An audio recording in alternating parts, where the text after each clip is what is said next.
I wouldn't ever want to just milk the goats and sell someone the milk. I would want to put all that effort and energy into looking after the goats, creating perfect milk and making beautiful cheese with it. Our milk is so precious that if we lose a litre, it's devastating for us. And we don't even in winter drink our own milk because the milk's low and we want to put it into our cheese. My name's Anne-Marie Monda and I'm a co-owner with my partner, Carla Meurs. We live and farm here at Sutton Grange and our cheese that we produce is Holy Goat cheese. This is The Producers. I'm Dani Valent. Holy Goat is one of Australia's longest running and most respected and enjoyed goat cheese producers. It's made at Sutton Grange, 204 acres of rolling granite plains in Dja Dja Wurrung Country. It's 150 kilometres north of Melbourne, 20 kilometres east of Castlemaine and 30 kilometres south of Bendigo. Carla Meurs and Anne-Marie Monda make fresh, rind-ripened and semi-hard cheeses that each tell their own story of milk quality, the health and happiness of the goat herd and the soils and pastures that support them. The only farming background I had is, as kids, we lived in Warrnambool and we had family friends who had a farm, and I was the sort of kid who liked to spend a lot of time at the farm. So I did go and stay at the farm doing crazy things and trying to find ways we could jump off a fence onto the back of a pony. We didn't ever succeed, but anyway. I grew up in Melbourne where the orchards used to be, and they were, turning into housing estates. So we had the creek still at the back, and we had tortoises and kookaburras and snakes.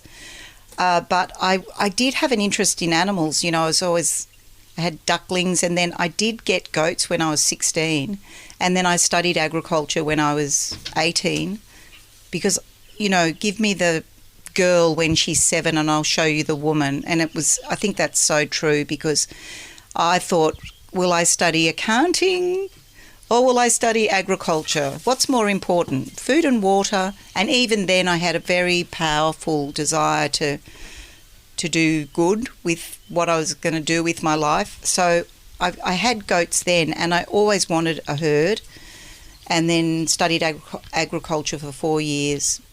So the seed was sown. We have lived here for 22 years. So when we came to this farm in 1999, we came with the intention to live and work with goats.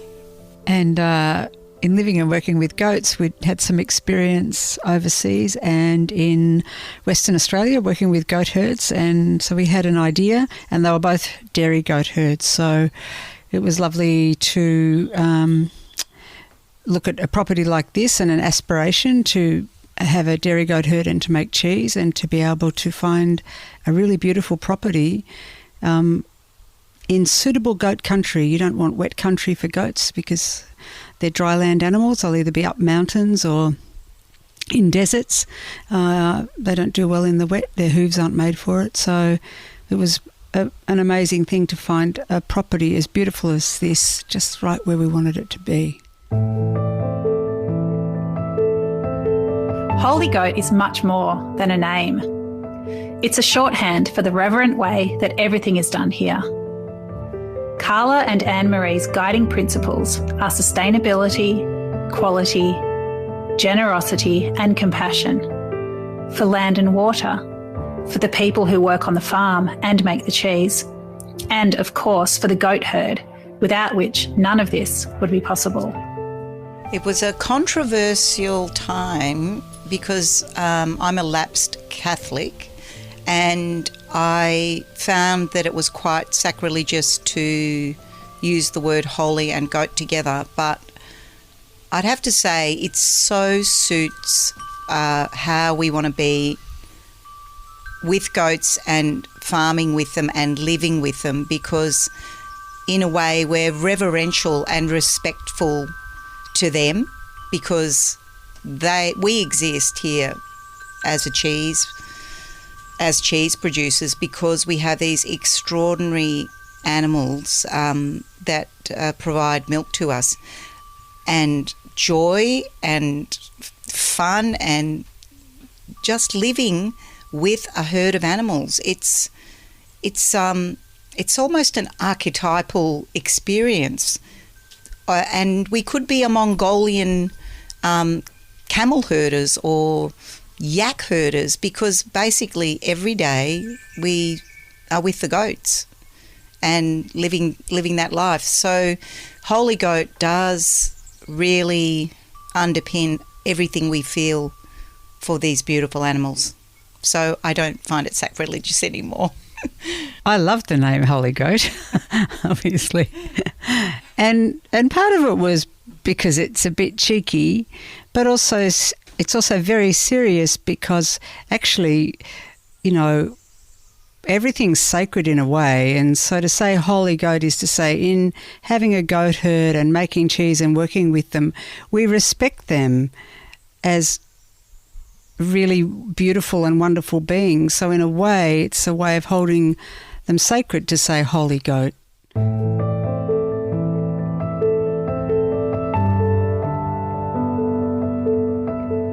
When we first were making cheese, and we were just sometimes we were just making it in the house. We weren't selling the cheese commercially, but we had lots of friends who, the word went out that there were people making some goat cheese.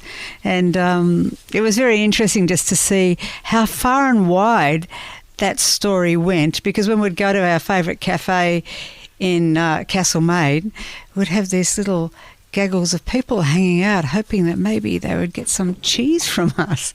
So that was a lovely thing. And by 2003, when we were selling, we also had just really tremendous support in the region, actually, from all sorts of foodie people would just got behind that product. They tasted the product, they got behind the product, and we felt so fortunate to have that, actually, because really a new brand, a style of goat cheese that hasn't really had a great profile at that time, wasn't very known at that time.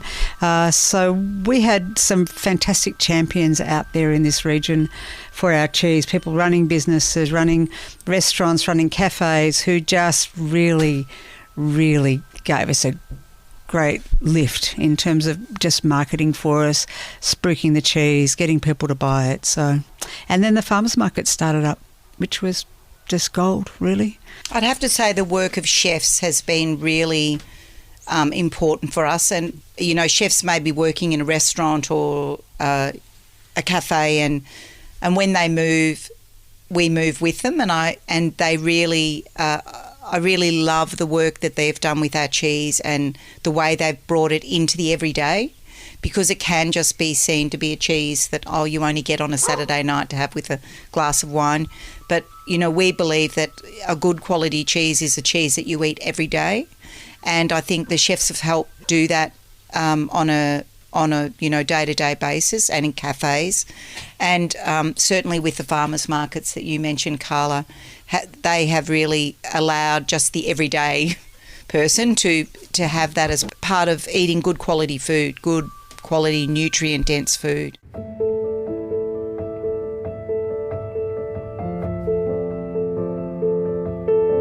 In terms of having a goat herd, one of the things was, well, if you're going to have a goat herd, it has to be practical. You're going to have to look after them, feed them. And so it was really desirable for us to have an opportunity to be able to look after the goats and then collect their milk and then turn it into cheese. When we had worked on a goat cheese making farm in Western Australia, so we did have some experience in that. And I always said to Anne-Marie, and I'd say it now, I wouldn't ever want to just milk the goats and sell someone the milk. I would want to put all that effort and energy into looking after the goats, creating perfect milk and making beautiful cheese with it. And the thing is that as you make cheese, lots about how good or bad the milk is from the goats and how well the goats are. There's a really strong feedback between the two. So it's a great way to live, to milk goats in the morning, make the cheese that morning and through the day, and milk them again at night, and it rolls on like that. But you get also the pleasure of the company and the intelligence of the goat. I think when food was turned into a commodity, that's when people lose respect for it. So if we just milked our goats and then sold the milk only and didn't make the cheese, even that begins the process of that milk becoming a commodity. But our milk is so precious that if we lose a litre, it's devastating for us. And we don't even in winter drink our own milk because the milk's low and we want to put it into our cheese. So that's the beginning of really respecting every aspect of the cheese process, because we can be responsive to our goats' needs depending on what's happening with the milk, and the milk's precious because of that. I suppose it's the desire, the knowledge you have and the subtlety of making cheese, all of the things you need to know, the textures, the smells, the looks, the way you need to adapt, just like you have to adapt with the goats and the seasons. The cheese as well, you just have to be always alert. It's not a mindless activity, and it's also a very... they're beautiful, the cheeses that we make. They're beautiful to look at, they're beautiful to handle.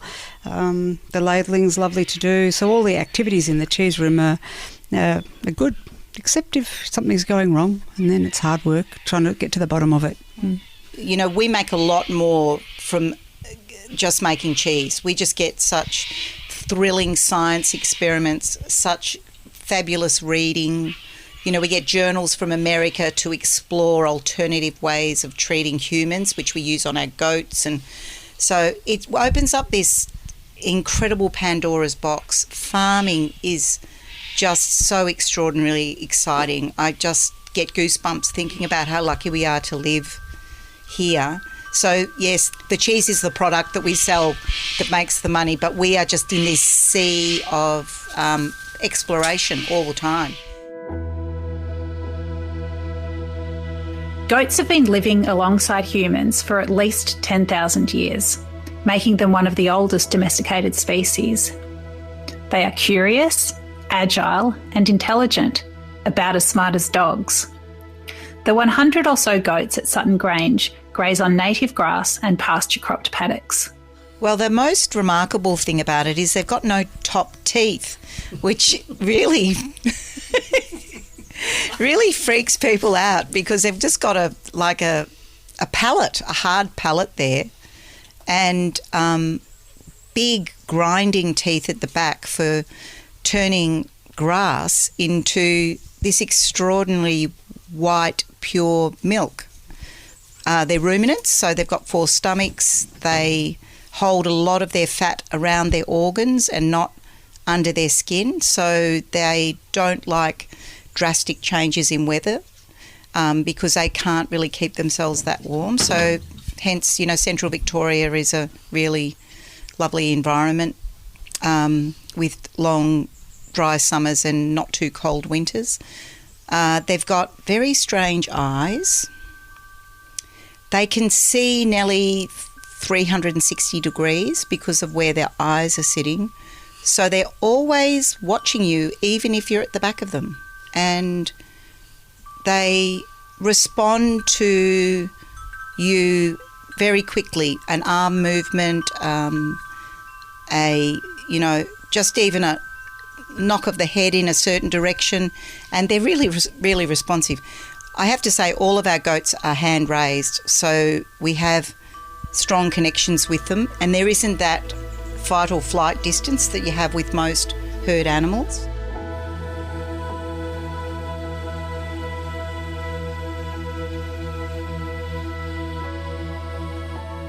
Well, we're at in the dairy at Holy Goat Cheese, and I've got all the young goats waiting to come up on the line, And as soon as we've got them all, because we've got we want to prioritise some of the youngest goats to get up first, because they've only just kidded recently, and so we don't want them getting bullied by anyone.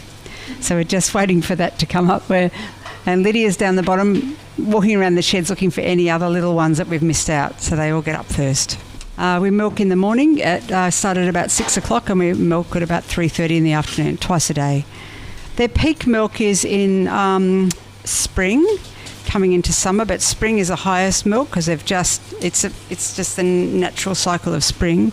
So now they're milking just over 2 litres each a day. But then it can be 4 litres or 6 litres or even 8 litres from individuals sometimes. So it's, but we don't push the goats. They kid when they're 2, and then they keep milking till they're 4.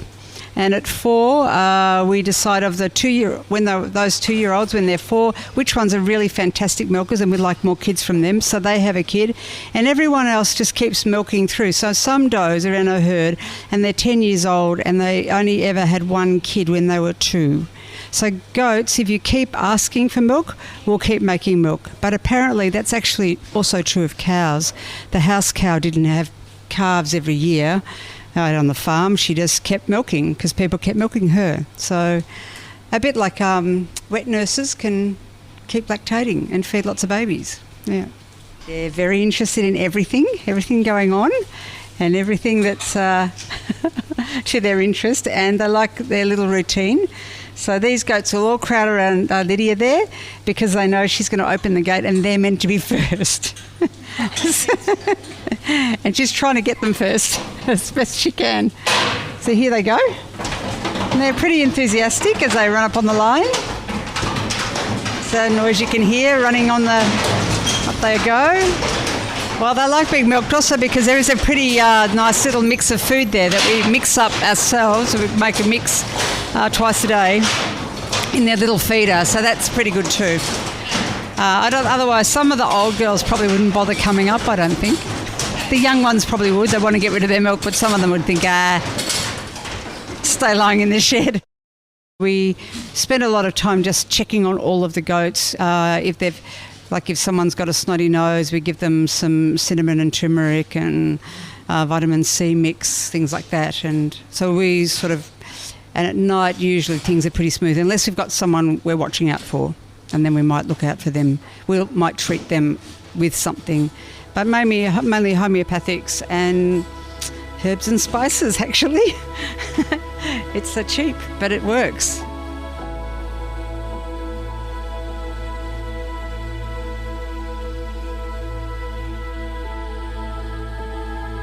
We're more cautious now about, I suppose, people's intentions for wanting to know about food, or for wanting us to be involved in, say, different shows, or, because it's like it becomes the flavour of the month, and we want to keep this authentic, what we do.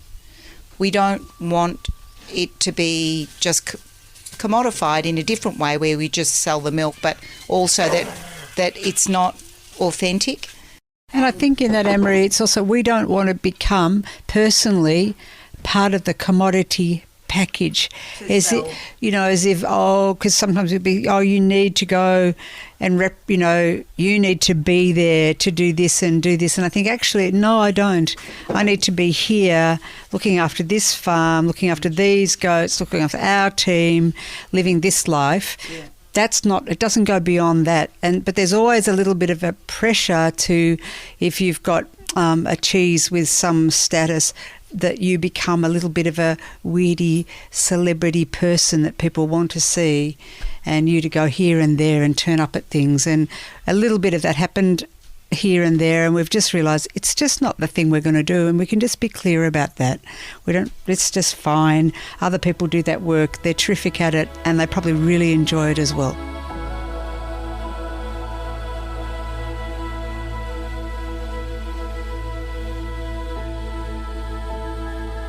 If we could have small farms like this where you keep your product, your milk, meat, whatever, on the farm and manage it as much as you can, I think we would have less food waste, and probably we would value food a lot more. And our cheese is expensive, and our cheese in a way really reflects the cost of making cheese in a humane, intelligent, careful, with food safety in mind way that reflects, our values and vision for farming. I think there's something about goats and people. So goat herds have followed people around for a long time, and dogs have hung around with people for a long time. And I think probably there's a lot in the way goats, everything about their appearance, it's very attractive to us. They look you in the eye. Their mouth looks like it's smiling. They might be growling for all we know, but they look like they're smiling. So and they're also quite tactile with you. They like rubbing their body against you. They like you to pat them. So they're people's schmoozers. So they've sort of learnt the reciprocity, is it, of the relationship. We get the milk and they get looked after.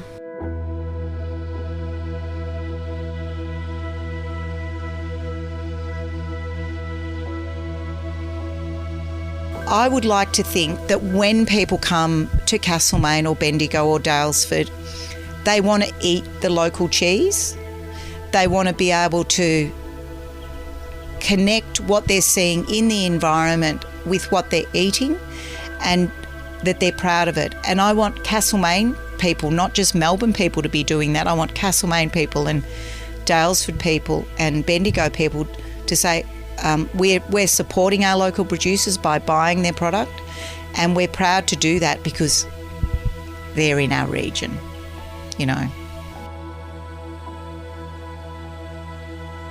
The more we have that concept of terroir and what granite soil means to making goat cheese like this, and what this climate does to make the goat cheese, and all the things that terroir means, that grows regionality. That really grows regionality. So I think the more that we attach where the food comes from to the food, and if we can continue to do that in the region, which I think is happening more and more, that's the direction I hope we continue to grow in. Not detachment about this. Like every time you eat a beautiful piece of lamb, we need to be thanking that animal for that beautiful lamb. And every time we eat a beautiful piece of cheese, to just reflect on the amount of work and dedication that goes into producing that food. So if our region embraces that and continue, and it has to a degree, I think that makes me proud to be part of this region.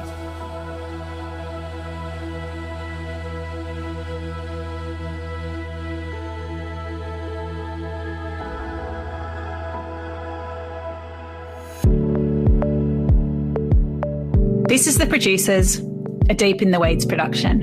I'm Dani Valent. Stay tuned as we talk to some of Australia's best farmers, makers and growers. Follow us on Instagram at Producers Podcast, or contact us via deepintheweeds.com.au.